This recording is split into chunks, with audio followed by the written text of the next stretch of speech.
What's up guys, quick video here for you today. This is how to install a adhesive trim to the top of your roof on your vehicle, just like this. This one's a fake carbon fiber style and it looks like this. This one's already installed.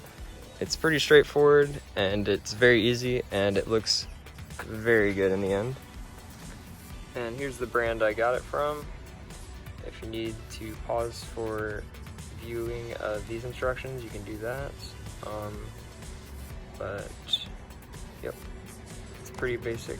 Those are the tools required.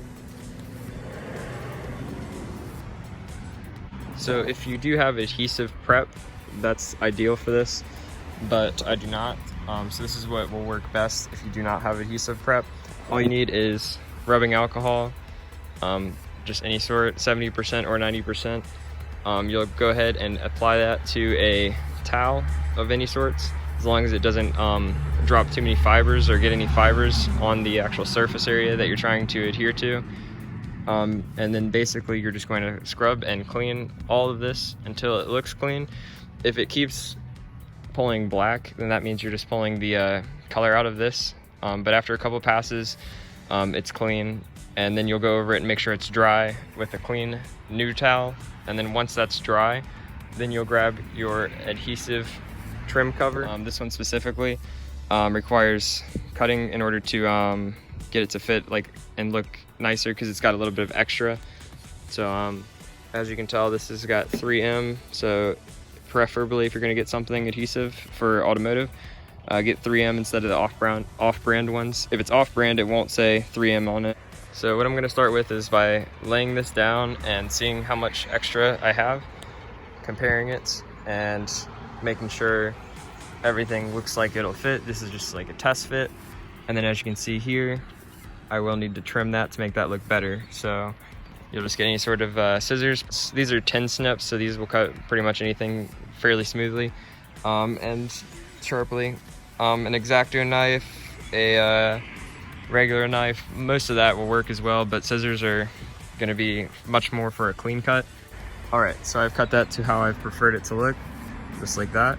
And then I'm going to start right at the edge there.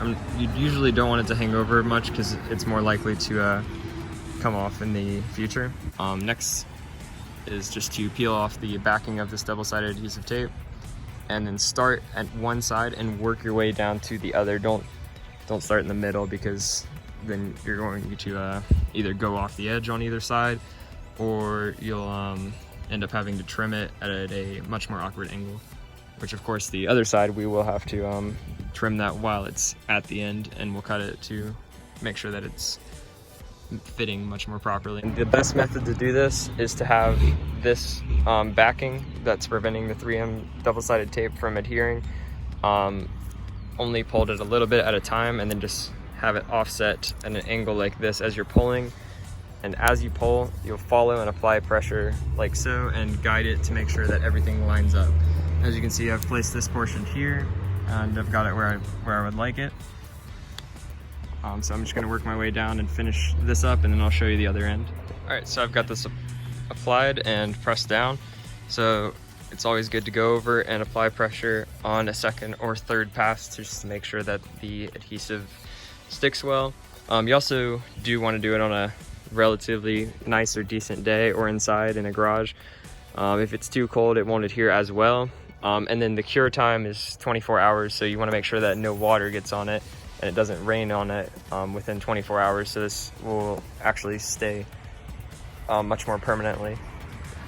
Anyways, as you can tell, we're at the other end here, so you can see that I've left enough slack there so that it's not already adhered right at the edge. That allows me to lift this, match it up, cut it, and then finish off the last edge here. So we're gonna do that now. All right, so I've cut the last section there, got it to how I want it, so it's just beveled.